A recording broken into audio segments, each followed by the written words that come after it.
We had to threaten a lawsuit, Jesse. And by the way, we're still entertaining it. We're talking to some of the best lawyers out there that are experts in this. And as you know, these things can be very complicated. There's a lot of facts and circumstances around it. But we're not going to let this go, because you should not be able to smear 5,000 high school and college kids and then just be able to walk away with it. This Turning Point conference, were in the front of out there in front of the conference with anti-Semitic slurs, and you know, the cigar. I think it's important that every single person that attended that Turning Point, every Republican, speak up against these stickers, against the flags that were waved. You let them in. President, open your You let them in and you knew what they were. Right. So you are complicit. But Whoopi is certainly not the brightest person. And what she just said just doesn't make any sense. It's just like so silly to say. It's not a well thought out. Joe Rogan just dropped a scathing takedown of The View hosts, and it's anything but polite daytime drama. After Charlie Kirk hit the show with a $100 million lawsuit, tensions skyrocketed, and Rogan didn't hold back. On his podcast, he blasted The View as a rabies-infested henhouse, slamming the hosts for silencing opposing voices and creating more spectacle than substance. The roast came after Sonny Hostin aggressively attacked author Coleman Hughes over his stance on colorblind policies. Rogan's brutal honesty lit up the internet, and with lawsuits flying and media bias under fire, this controversy is just getting started. Charlie Kirk's the founder and CEO of Turning Point USA and the author of the new book, The College Scam. So, Charlie, do you accept The View's apology? I mean, regardless of whether or not I accept it, the question is, do our students accept it? That's really what's at heart here. They went after our 5,000 students at our event there of high school and college kids. And look, I get attacked all the time. People say false things. I'm a public figure. But when you go after 16 and 17-year-olds that travel from across the country that then have to live for the rest of their life with a shadow over them because someone at ABC says that they might be linked to Charlie Kirk isn't playing games. He just hit The View hosts with a jaw-dropping $100 million lawsuit. Yep, that's not a typo. After being dragged on national TV, Kirk decided he wasn't going to sit back and let it slide. When you've got the money and the platform, you don't sip tea, you go full nuclear. The lawsuit accuses the show's hosts of defamation, and Kirk's move is making waves across media. It's bold, aggressive, and calculated. Whether it's about clearing his name or making a statement, one thing's clear. This legal showdown just took daytime drama to a whole new level. I mean, The View has to be, you know, if you average out The View hosts, among the dumbest people on television. And so it's like they say the thing that people are thinking, but they say it very directly, so they expose whatever truth. But I don't think some of them are dumb. You don't think so? No, I don't think Sonny Hostin's You think it's deliberate? I think she's ideologically driven, and they have blinders on, for sure. I don't think Sonny's dumb. But Whoopi is certainly not the brightest person. And what she just said just doesn't make any sense. It's just like so silly to say. It's not a well thought out. It's like if you had an idea for a premise and it was totally baked and half baked, and you went on stage with it and it's nothing. Just there. go for it. Yeah, there's nothing there. Sometimes comics do that. This lawsuit isn't just a tantrum. It's a warning shot wrapped in a $100 million price tag. Charlie Kirk is sending a loud message. Mess with me, and there are consequences. The View seemingly treated him like fair game, throwing out accusations as casually as Oprah handing out freebies. You get accused. You get accused. But now that Kirk is pushing back with serious legal firepower, the tone has changed. What started as a few on-air jabs has exploded into a full-blown legal showdown. It's no longer just daytime drama. It's a high-stakes battle over reputation, media responsibility, and where the line gets drawn. Now we begin with a shocking apology just a short time ago from the ladies of The View to Turning Point USA. A war of words broke out after the conservative group was rallying the next generation of voters at its youth summit in Tampa, Florida this weekend. And the liberal panel just couldn't help themselves. The group sent a scathing cease and desist letter after hosts on The View suggested that Turning Point had embraced neo who showed up outside the event. Now, The View hosts are doing what they do best, spinning it into daytime drama, probably clutching their pearls and brushing it off like it's just a harmless mix-up over a misunderstood tweet. But let's be real, it's not. It's a 100 million misunderstanding, and that kind of lawsuit doesn't just disappear with a PR statement. This isn't your average reality TV spat. It makes those look like playground fights over crayons. Kirk's move has turned the heat all the way up, and no amount of daytime spin can soften the blow of a legal battle this big. The stakes are officially real. Do you see what Whoopi Goldberg said? What'd she say? Whoopi Goldberg said that Biden could arrest all the Republicans and put them in jail. You just need to see how unhinged this kind of thinking is. Well, you know what Joe Biden could do? Joe Biden, you have to see it, because it's so on TV. crazy. She said it's on television. You know, just let's look at a scenario where the Supreme Court says, yes, he has all those rights. He is immune from everything. Yeah. You know what Joe Biden could do since he is presently president? What? Whoa. He could throw every Republican in jail. And then enters Joe Rogan, because of course he does. The guy who turned podcasting into a full contact sport couldn't resist weighing in on the chaos. But this wasn't just a quick jab, it was a truckload of sarcasm and brutal honesty. Rogan. Mocking The View hosts feels like watching a grizzly bear deliver a TED Talk on how to make honey better than a bee. Unexpected, ruthless, and strangely satisfying. Instead of his usual debates with alien theorists or cage fighters, Rogan took aim at the daytime TV darlings, roasting them for their theatrical outrage, and let's pretend this is serious energy. It's like a Michelin star chef critiquing a microwave dinner. Sharp, hilarious, and devastatingly effective. Why does Rogan's mockery land so hard? Because he's not playing their game, while The View thrives on drama, gossip, and surface level outrage. Rogan comes in swinging with unfiltered bluntness and laughs while they scramble to respond.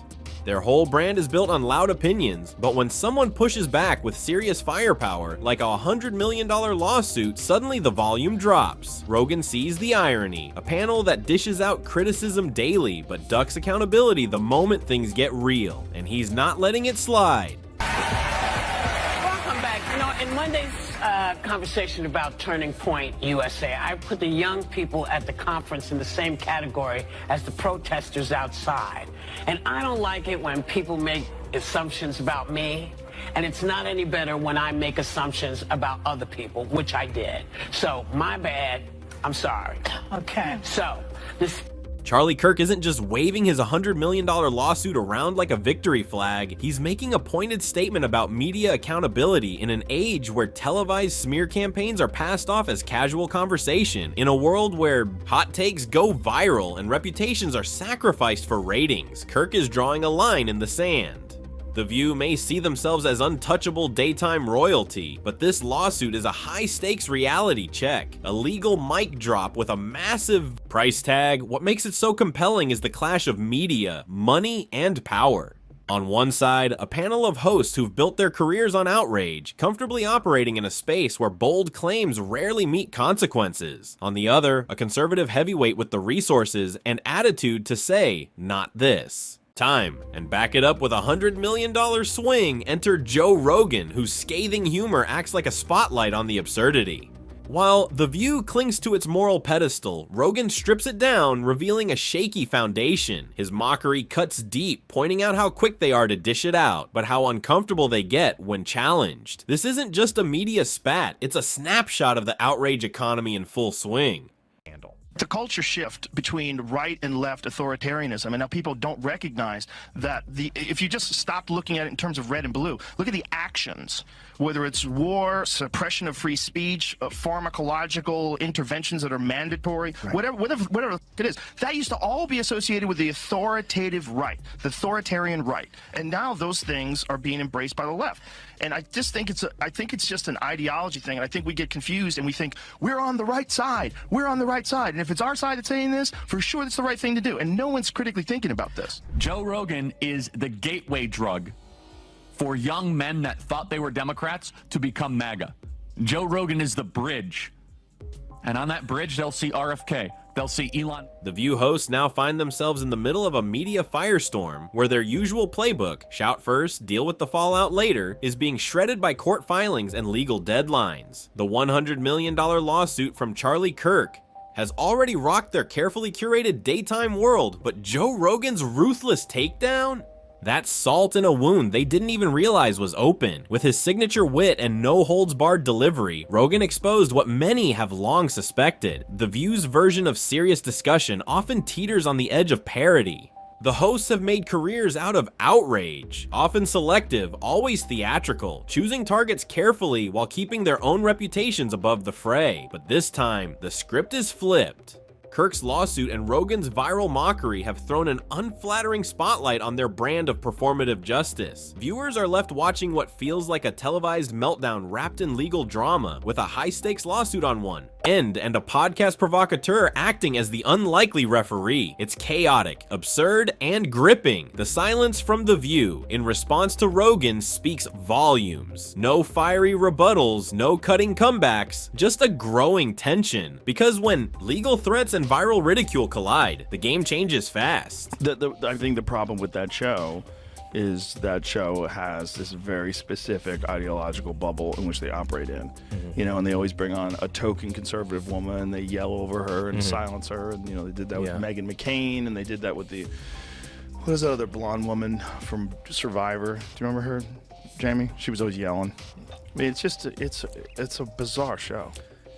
This lawsuit isn't just another midday headline to scroll past during your third cup of coffee. It's a spotlight shining directly on the wild, hyper-polarized jungle that is today's media landscape. In this world, every insult lands like a grenade, and every lawsuit feels like a missile aimed at ideological enemies. The showdown between Charlie Kirk and The View isn't playing out in a vacuum. It's unfolding right in the middle of a culture war that sometimes feels more like a reality show called America Feud Edition. Lawsuits like Kirk's have evolved into high-powered political weapons, sharper than any viral tweet storm. Forget neighborly disputes or PR damage control. Now, if someone throws shade on national TV, the response is a $100 million lawsuit. It's not just about clearing a name, it's about making a statement. Money talks louder than ratings, and if you can't win the debate on screen, you take it to court and let the lawyers deliver the punches. This legal battle is a perfect example of how courtroom drama and media feuds have merged. On one side are shows like The View, masters of performative outrage, spinning narratives for applause. On the other, power players like Kirk, ready to hit back, hard and publicly. Megyn, I get it. I also hate Joy Behar. So, I don't love you, but I also hate that squawking bird. So, I hate the whole thing. And frankly, that show, you want to talk about a show that set women back, is The View. You want to talk about that show, if the CIA is engineering, Antifa and fucking the Capitol riot, some crazy misogynist engineered The View. Because there's nothing worse than The View. In terms of, like, there are so many brilliant women out there. None of them are on The View.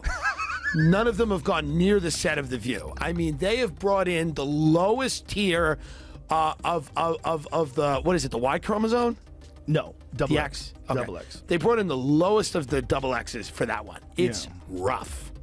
On the flip side, you've got conservative firebrands like Charlie Kirk, who've mastered the art of transforming outrage into ammunition, mobilizing their base through viral gotcha moments, and now, apparently, high-stakes lawsuits. But this clash between Kirk and The View isn't just another disagreement. It's a full-blown war over cultural influence, with all the subtlety of a wrecking ball smashing through a glass factory. What we're witnessing is part legal drama, part reality TV, and part media circus. It's that strange modern mashup where news feels like entertainment and entertainment postures as serious journalism. One moment you're watching a panel debate a hot button issue, and the next a $100 million lawsuit drops like it's a plot twist in a Hollywood courtroom thriller. The lines between truth, spin, and spectacle blur so badly it's hard to know whether you should be outraged, amused, or just grabbing popcorn. And that's the kicker. The average viewer is left trying to untangle what's real from what's just performative chaos. From Kirk's lawsuit to Joe Rogan's viral roasting of The View, this isn't just media noise. It's an ongoing soap opera where politics, fame, and power collide. And no one's changing the channel anytime soon.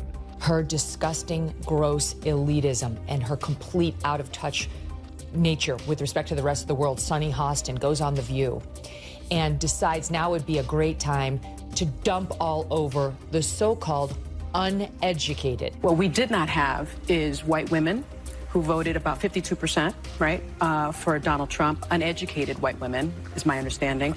You have Latino men, actually, voting more for him. And you have, and black men was not the story. We're not the story here because they voted almost 80% for the vice president. Right. Just because you didn't go to college doesn't mean you're stupid, and it doesn't mean that you don't have wisdom. You can go to college and get a bunch of irrelevant facts about how men can allegedly give birth.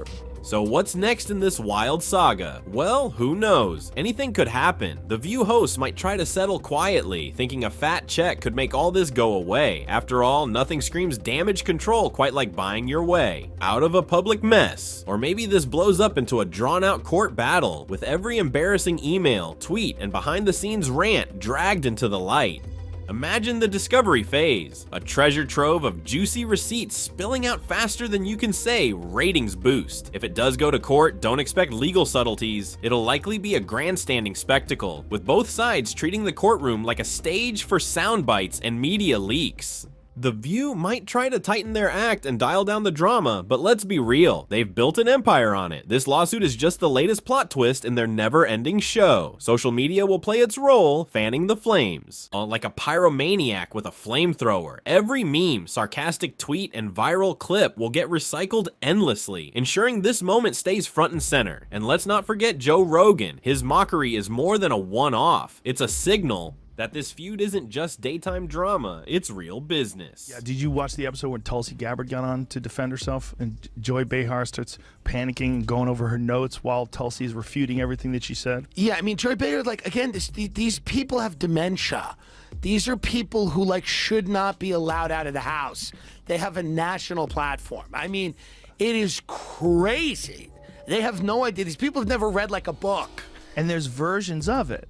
This lawsuit is a perfect storm in today's media landscape, where social media outrage and influencer power dominate the conversation. In this unpredictable world, the traditional rules no longer apply. Tweets can ignite feuds, videos can go viral overnight, and podcast clips can transform a lawsuit into a national punchline. Nobody knows where this will go, but one thing's certain, it won't be boring. This real-life soap opera has all the ingredients for a long, messy, and wildly entertaining showdown. With millions watching, every new twist will be dissected, memed, and debated across platforms. The View lawsuit saga isn't just about money and media. It's a front row seat to how public disputes get weaponized, how powerful personalities clash, and how the line between news and entertainment continues to fade. The reality is that this drama is far from over. With Joe Rogan's microphone still firing and Charlie Kirk's legal team sharpening its claws, the next chapter promises even more chaos, comedy, and courtroom fireworks. The only real question is who will get roasted next? What's most delicious is the reminder of how quickly the tables can turn.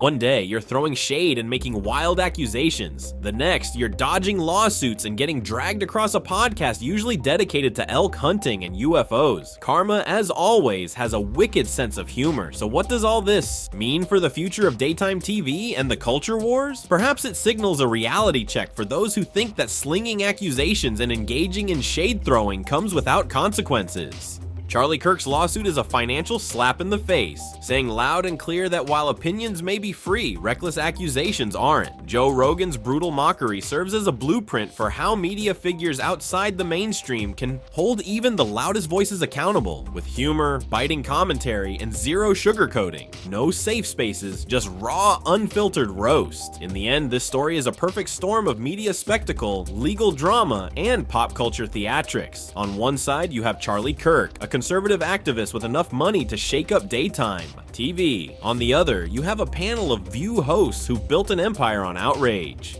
And in the middle, there's Joe Rogan, a podcast titan unafraid to call them out with savage humor. We're all here, popcorn in hand, watching the chaos unfold. Next time the View hosts decide to toss accusations around like confetti, remember this: Charlie Kirk's $100 million lawsuit and Joe Rogan's brutal roast. In today's media battlefield, the loudest voice isn't always the most powerful. Sometimes it's the one with the sharpest wit and the deepest pockets. The View might want to rethink their strategy because Joe Rogan and Charlie Kirk just demonstrated that daytime drama is no longer just about ratings, it's for keeps.